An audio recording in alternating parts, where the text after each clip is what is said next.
Nangangamba ang ilang pasahero sa Parañaque Integrated Terminal Exchange na baka makansela ang kanilang biyahe sakaling sumama pa ang panahon ngayong araw dahil sa bagyong Leon. Live mula sa PITX, may unang balita si Bea Pinlac. Bea. Igan, ngayong araw inaasahan ang dagsa ng mga pasahero dito sa PITX sa Parañaque. Posible raw na umabot sa 200,000 ang mga babiyahe pauwi sa kanilang mga probinsya ngayong undas. Sa PITX na nagpalipas ng gabi ang pamilya ni Arcely. Naghihintay pa rin sila ng bus na masasakyan papuntang Naik para doon mag-undas. May dala silang mga bulaklak, hindi lang para dalhin sa mga bibisitahin nilang mahal sa buhay sa sementeryo, kundi para rin ibenta. Pagkatapos ko dumalaw doon sa patay sa amin, bago ko ititinda para kumita naman kami kahit konti. Kasi mahirap ang buhay ngayon. Mas kaunti raw ang binili niya ngayong taon kumpara sa mga nakaraang undas. May bagyo raw kasi, kaya baka ang ending, masayang lang ang paninda niya. Hindi ako bumili ng marami, gawa ng baka dumating yung bagyo, hindi mabenta, malulugi ako.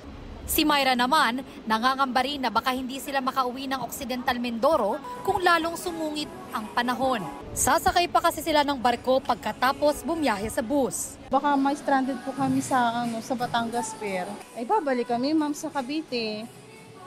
Alam naman po may stranded. Makakaano ko po sa pera, buti ko po may pera na Ang pamilya naman ni Nanay Meni, vacation mode ngayong undas. Maaga na lang daw sila bumisita sa sementeryo para makasingit ng family bonding sa Baguio ngayong long weekend. Bago kami lumuwas ng Manila, nagbisita muna kami. Tapos umalis kami ng Monday, 28, dumating kami ng 29 kasi baka maabutan kami ng bagyong Leon. Kaya sumakay na kami. Kung sakaling maapektuhan ng bagyo ang mga biyahe ngayong araw, dito na lang sila sa Maynila. Pero sayang daw, dahil kasado na lahat sa bakasyon nila sa Baguio. Not refundable yung namin tsaka yung hotel namin. Sayang nga, pero at least, plano na yun Sa dami ng pasaherong inaasahan sa PITX, may mga naka-standby na pulis at mga miyembro ng Philippine Coast Guard para matiyak na ligtas sa terminal.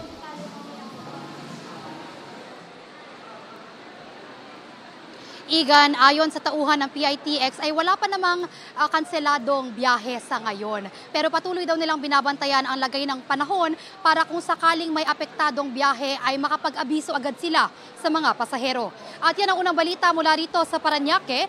Bea Pinlac para sa GMA Integrated News.